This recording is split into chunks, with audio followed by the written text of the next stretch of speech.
The Dallas Cowboys signed UFL star Willie Harvey on Tuesday. What will his role be for the 2024 season? All that and more in this episode of the Locked On Cowboys podcast.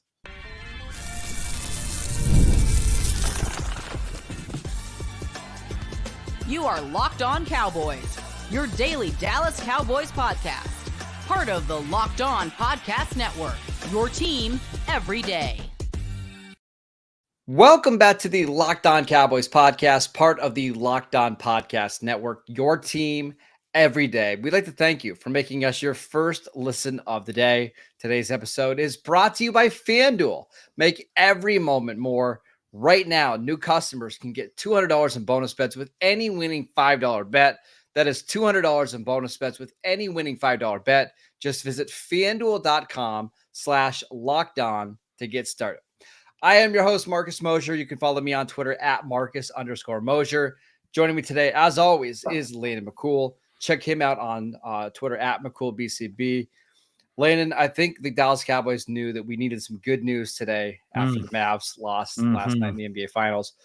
So the Cowboys made a signing. Now, we were anticipating the signing for a while, but they've announced that they have signed UFL star linebacker Willie Harvey to a deal to help round out their linebacker core.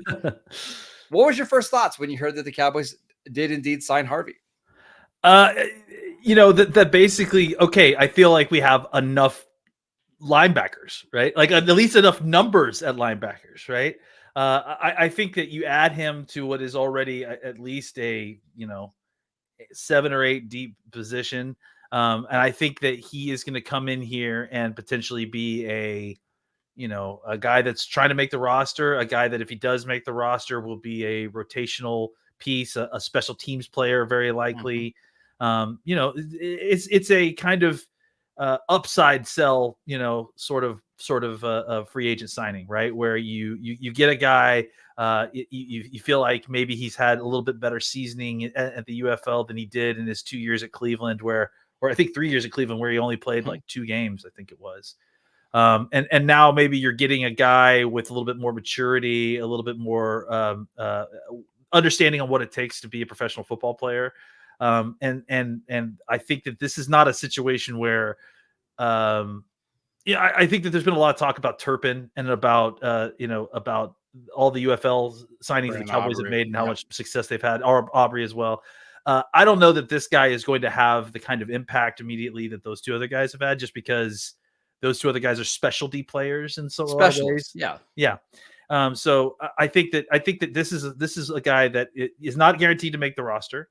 Nope. But if he does, will be part of a bunch of special teams units, and then likely a down roster rotational backup linebacker. However, it's not hard to make a case that he will make the roster. You look at the depth chart right now at the linebacker position. It's Eric Kendricks and Overshown are your 2 starters, Damone Clark, and then it's Maurice Liufu. I mean, that's 4 linebackers. Then it gets really, really shallow pretty quickly. Yeah. And I've got to assume with the Cowboys using more 2 and 3 linebacker sets than ever, or at least over the last couple of years, that they're probably going to keep at least, I think 5 linebackers is probably the minimum. Wouldn't you say? Yeah. I mean, they're certainly going to keep more than they've kept the last few years. Right. And you said it, like once you get past those guys that are going to be seeing playing time and going to be significant contributors, I think the last of those being Liufu, right? Yep. Damian Wilson, Buddy Johnson, these guys are they're travelers at this point. So I think that this is another guy to kind of compete with that level of the roster to bolster the back end of your roster a little bit. But It's not just to have a guy. Maybe you've got a guy that you like a little bit as your 5th linebacker, as opposed to an aging Damian Wilson. So I think it's an incremental improvement of the roster. It's probably not the kind of free agent signing that a lot of Cowboys fans were hoping for at this point. But it's low risk. There's no risk here at all. You're not paying him any amount of money. They just needed more linebackers, not only for the 53-man roster, but like Overshown is coming back from a torn ACL. I've got to believe that the Cowboys are going to be very cautious with him. Certainly early in training camp, right? They're just not going to let him work every single day. Same thing for Eric Kendricks. Like Eric Kendricks, exactly. I think could, but they're not going to have a 30-something-year-old veteran practicing every day. They simply needed more linebackers just to complete practice. And I think this will help. Now let's get to Harvey as a player, because I do have some notes on him. Here are his overall grades from the 2024 UFL season. 75 overall grade. That was the fourth highest among all linebackers. 79.8 run defense grade. 90.4 pass rush grade. That was the highest among all linebackers. Now, where he struggles is in coverage. 58.5 coverage grade. That's below average. I do want to note that we actually have 2 years of a sample size with Willie Harvey. He played in 2023 with the Battlehawks, and the numbers were very similar. Posted a better overall PFF grade. So it's not like, Landon, this is a 1-year fluke thing. He's actually performed very well for 2 straight seasons. He led all the UFL in tackles this year. He was second in tackles for a loss. Some players just peak later, and maybe that's the case here for Willie Harvey. Yeah, and some people they get into the NFL at a time that they're not quite ready to be professionals, and I don't know, that that's the case with Willie Harvey. I'm just throwing that out there, right? Yep. Generally, and sometimes you get into the NFL and you don't get the opportunity that maybe you should, and that happens too. Like these teams are not infallible, and mistakes get made. I mean, I was just noticing that the defensive player of the year from the UFL and the defensive coach of the year were Mike Nolan and Breland Sparks, who are former Dallas Cowboys. Yeah. So, sometimes it takes a little bit of a second act to kind of, in Mike Nolan's case, a fifth act to try to get an opportunity to kind of get a fair shake. And so I think for Harvey, it's a situation where he had a little run with Cleveland. Like I said, I think it was from 2019 to 22. He spent the last 2 years in the UFL trying to get back into the NFL. And I love these kind of guys, right? Because again, they know what this opportunity is, the value of it is, right? Because they've had the chance, or in some cases they never got the chance, right? And so getting this opportunity, they're not going to waste it. And that's what I think you're going to get out of Willie Harvey is, maybe he's a little bit older than the kind of normal prospect that you're getting at this point. That's okay. I think he can come in and play if you needed him to, I mean, I think if there was an injury and you needed him to come in, he could come in and play, even if he is your 5th or 6th linebacker on the squad. He's a downhill linebacker, despite being 5'11", maybe 230 pounds. I mean, he's small, but I mean, he'll come down, he'll hit, he'll make a bunch of tackles. Yeah. He doesn't miss very many tackles. I'm curious to see how it looks against NFL quality offensive linemen and running backs. But I mean, in a Mike Zimmer's defense where you need your linebackers to be willing to come downhill and make plays and take on blocks, he's done it very well over the last 2 years. So again, not saying he's going to be the next all-pro player that the Cowboys snatched from the UFL, but I won't be shocked if he makes the 53-man roster either. No. And again, I think you said it, the PFF scores kind of show you a little bit the kind of player that you're getting. And obviously I think Mike Zimmer knows what to do with the guy that can play linebacker and blitz the way he does. So it is an interesting fit, and I'm excited to see exactly how it all shakes out with him. All right, Lena, the Cowboys still have 4 open roster spots heading into training camp, which it's not a surprise. They like to have a couple spots open before they get into camp. Let's talk about the positions that the Cowboys still need to fill before training camp next. This episode is brought to you by FanDuel. Summertime means baseball. I mean, we've got the Summer Olympics coming up. We've got a lot of great sporting events, even with the NBA Finals being over. We've got golf. There's lots of tennis coming up. And you can bet it all on FanDuel. Right now, new customers can get $200 in bonus bets with any winning $5 bet. That is $200 that you can use to bet on the Olympics, baseball, tennis, hockey, whatever you want to bet on. Go visit FanDuel.com/lockedon and add a big win to your summer bucket list with FanDuel, America's #1 sportsbook. Welcome back to the Locked On Cowboys podcast. Are you watching Fox Sports or ESPN on your TV all day? Are you having to turn down the volume because of all that shouting? Make the switch to Locked On Sports today, a free 24/7 sports streaming channel program for you every day to bring you the biggest stories without all that unnecessary screaming. Locked On Sports today brings you can't miss analysis, opinions, and news, streaming 24/7 on YouTube or on the free Amazon Fire TV channels app, part of the Locked On Podcast Network, your team every day. All right, Landon, the Cowboys still have 4 open roster spots. Which positions do you think they need to add a little bit of depth to before we get to camp? Well, you and I were talking about it before the show, just like looking at the depth chart and counting up the numbers. Clearly, defensive line is a position where they need to add some bodies, right? I mean, you think about what is going to go on in training camp, and especially now that they're putting pads on, those positions are the ones that start to suffer the most attrition over the course of training camp, because obviously things are more physical, right? And so obviously we've talked about how they need to add talent to the position. But I think even beyond that, they need to add bodies. They just don't have enough to kind of hold up for the entirety of training camp without kind of wearing people down, especially with Mozzie, still kind of recovering from his shoulder surgery. I think that you need at least 1 or 2 more bodies there.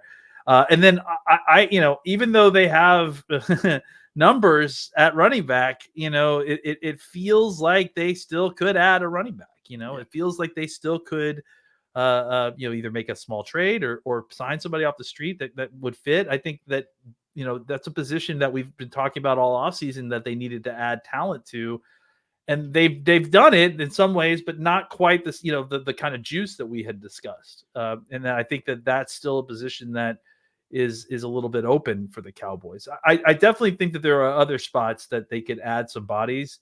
But to me, those were the 2 kind of blinking lights for where they still need people. If just bodies, I mean, maybe talent, at the top, but frankly, just bodies to kind of facilitate the practices in Oxnard. A fullback to compete with Hunter Lipke for a job? There is no fullback who can compete with Hunter Lipke. No, you're right. It's defensive line. And I'll also include the edge rushers.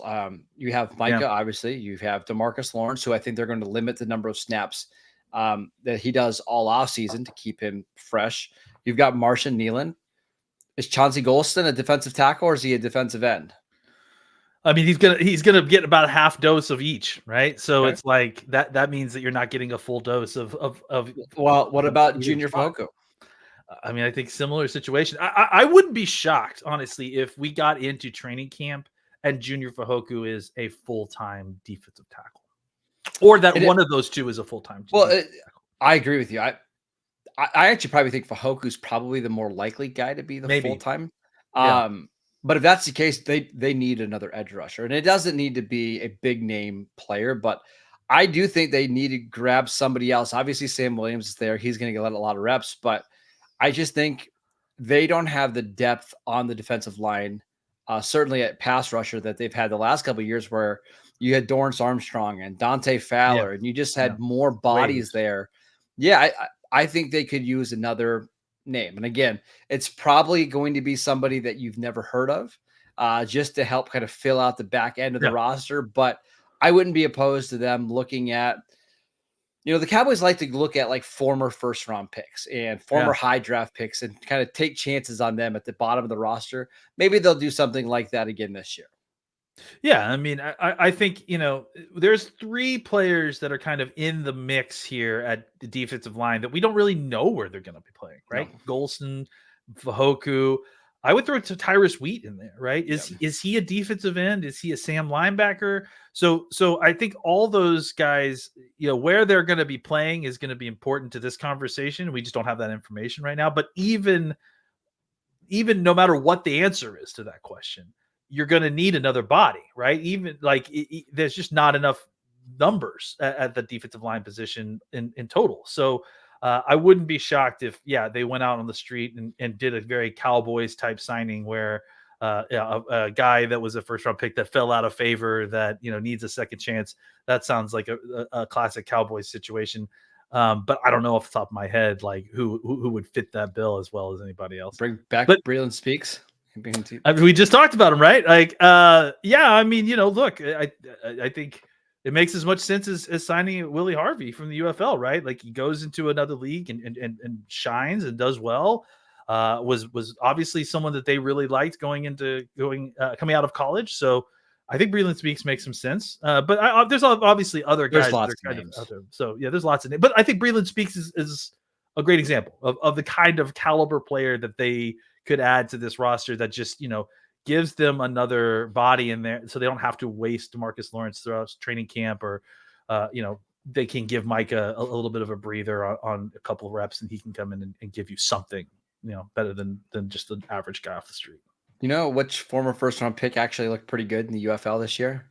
If you say Taco Charlton, Marcus. It is Taco. Taco actually looked pretty decent. Now, I kind of think it's probably over, but I mean, but I'm thinking they're looking at something like that. I mean, sure. I don't think a Vic Beasley fits because he just doesn't want to play the run, but he's another player that played really well in the UFL. So don't be surprised if they're searching for the next one. Remember, they had Tack McKinley on the roster at various points last year. They did this with Dante Fowler a couple of years ago, and look how well that worked out. Fowler became a really good rotational player and cost them nothing. So I fully expect Will McClay to add at least one of those former high-profile picks to the roster. One other spot I wanted to mention. Do they need to bring in a camp arm at quarterback with Dak, Cooper Rush, and Trey Lance? They only have 3 quarterbacks under roster right now. I don't know that they do. I mean, I think that they probably could, but I felt like if they were going to, they really liked that tryout kid and they didn't sign him, right? I tend to think that they won't because, honestly, they need to give Trey Lance as many reps as possible, right? And so I wouldn't be shocked if, they just really kind of upper tier loaded both him and Cooper Rush with a bunch of snaps, right? So throwing in a fourth body may kind of help, facilitate and kind of even things out. But honestly, they have answers that they have questions that they need answered about Trey Lance. And the only way that they're going to get those questions answered is through reps at training camp and preseason game stuff. So I tend to think that in a normal situation, yes, but in a situation where you have a backup quarterback and you have a third quarterback who you need to get a ton of reps in order to kind of figure out what the future and situation is, you're probably just going to give them all the reps. Probably. Now maybe they sign a quarterback after like 2 or 3 weeks of the camp, just to give Lance a break or whatever. I mean, I'll tell you who their fourth quarterback probably is in practice. It's probably Scott Tolzien, who's the quarterback coach right now. I mean, honestly, he's probably just the one that, if they're doing some one-on-one drills with receivers, he can step up in there and throw if they need him. The patent goes and that sort of thing. That kind of just stand in the pocket when you have pass rush drills and all that kind of stuff. Like, it's fine. I don't see a big need to do that because here's the other thing. What quarterback is going to want to come sign with the Cowboys for 3 weeks, knowing that there's no chance you make the roster? Like, there's just it's going to be like that tryout kid, right? It's like going to be someone who is just so desperate for any opportunity in the NFL that it probably won't move the needle for the Cowboys and probably, won't really be being worth it. All right, let's go to Stephon Gilmore, who we got a little bit of an update on earlier this week. We'll get to him next.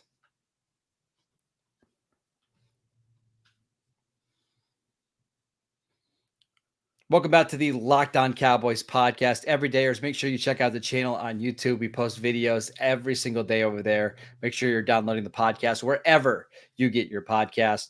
Later, let's talk about a free agent of the Cowboys, Stephon Gilmore, who still a free agent here on June 18th.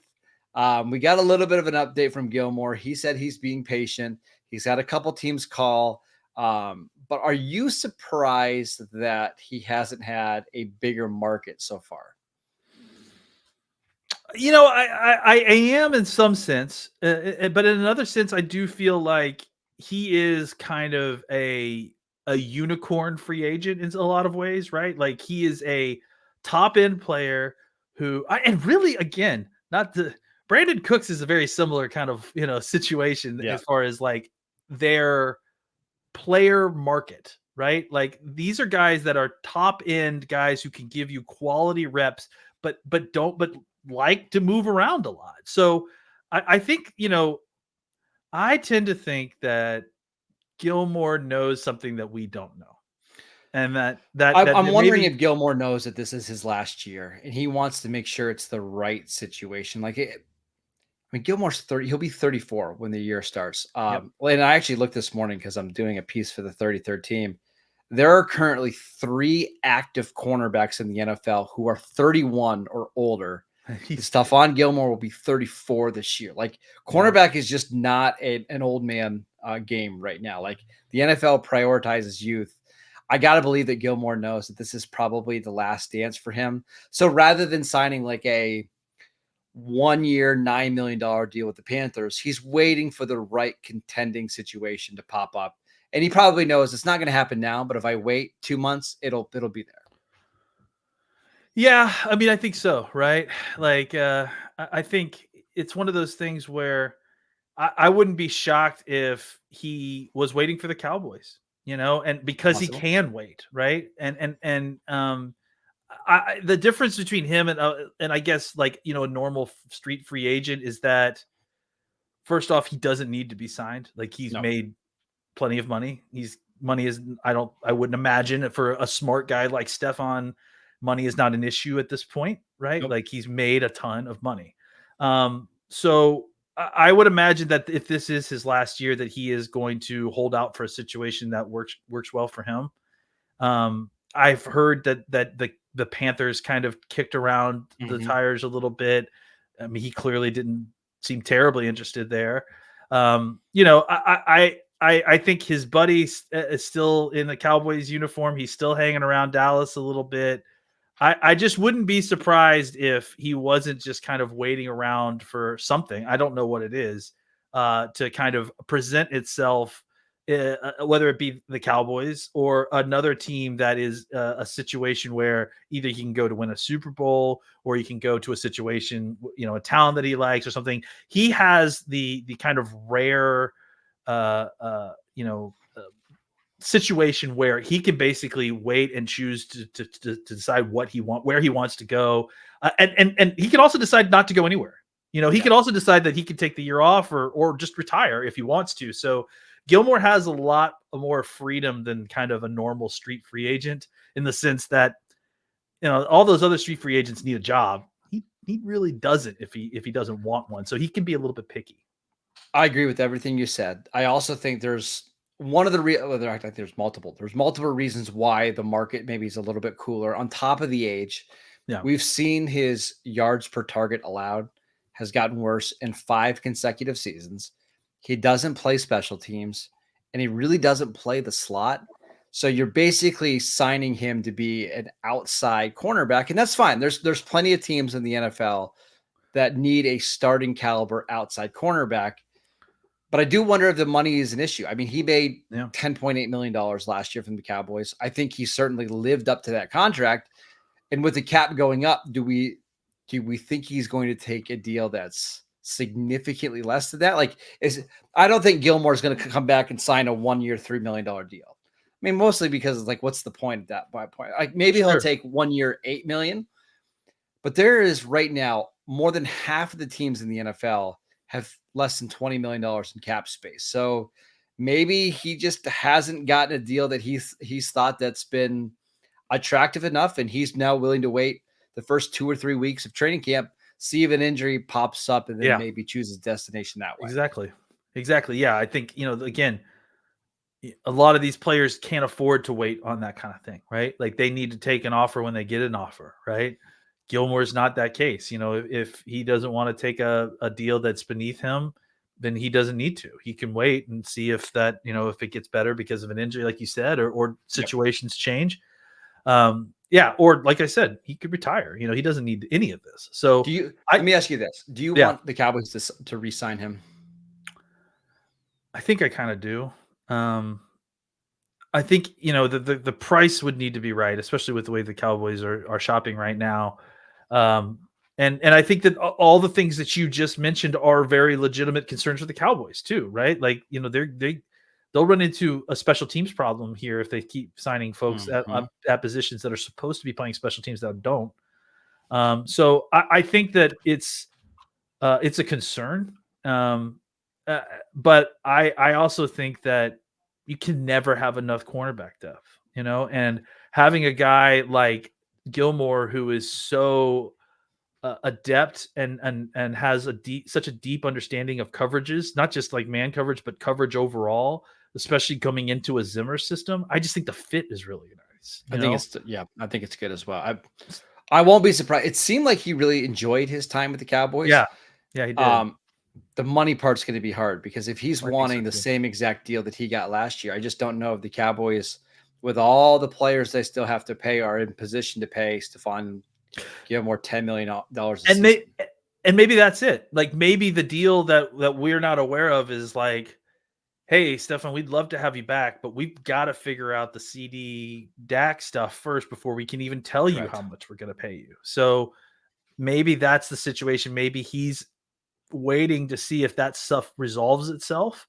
And if it doesn't, then he can kind of go off. He'll go off and maybe try to find another situation. But I tend to think that he's in Dallas. His best friend still plays for the Cowboys. And he's, in a situation at the end of his career where I understand he's been a kind of journeyman a little bit, but I wouldn't be shocked if he would like to kind of stick with that same situation that he was in last year, just for a little bit of familiarity, not having to start over in a new city again. So he can afford, like I said, he can afford to be a little bit patient. And if he wants to wait on, he may not like it. He may want his money to be paid now, and he may want to get signed now. But I think he also understands the business of football, and that if the Cowboys can get through some of this other stuff and then have a better idea of how much they're going to pay him, maybe it is close to what he wants. I wouldn't be shocked if he ended up back at the Cowboys. All right, that is it for today's show. We want to thank you for making Locked On Cowboys your first listen every single day. Again, check out the show on YouTube. Go download the podcast wherever you get your podcasts. Follow Landon on Twitter at McCoolBCB. I'm at Marcus _Mosier, and we will see you right back here tomorrow.